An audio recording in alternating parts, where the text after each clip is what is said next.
Okay, I need to talk about Scream 7 because this is one of those movies where I kept changing my mind about who the killer was.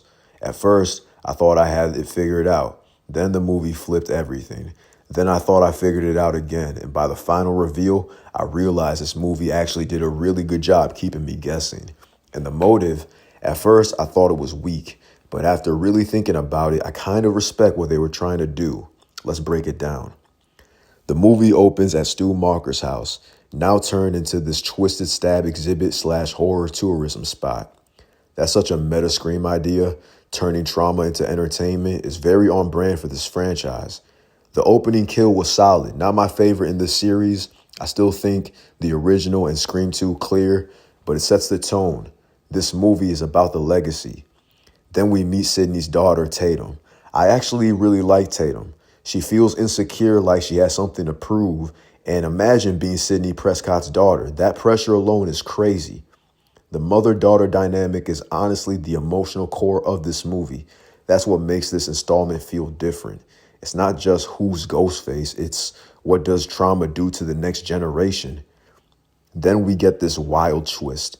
Sidney starts getting FaceTime calls from Stu Macher, which makes no sense. He's supposed to be dead.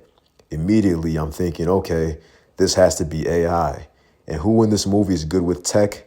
The boyfriend? And if you know Scream's history, the boyfriend being the killer is tradition. We've seen it with Billy, Richie. They love that card.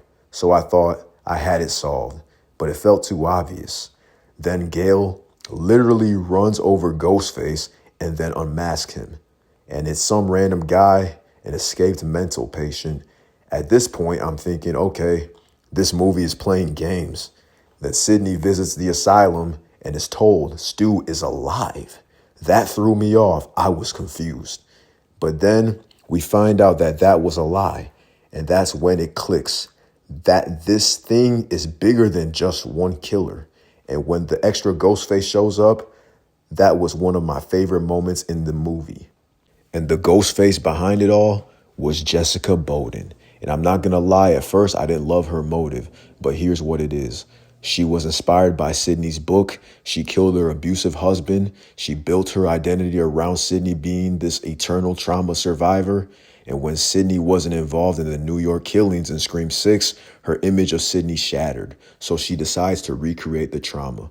She wants to kill Sidney in front of Tatum. So Tatum becomes Sidney 2.0. I know it sounds crazy, but every Ghostface is crazy. Conceptually, I actually like it. It's about obsession. It's about legacy. It's about people romanticizing trauma.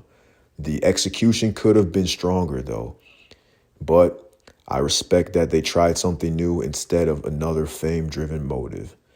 At first, I gave this movie a 5.8 out of 10. But after really thinking about the guessing game and what the motive represents, I'm bumping it up to a 6.4. It kept me guessing, it centered Sidney emotionally, and it took a big risk. Not perfect, but better than I initially gave it credit for.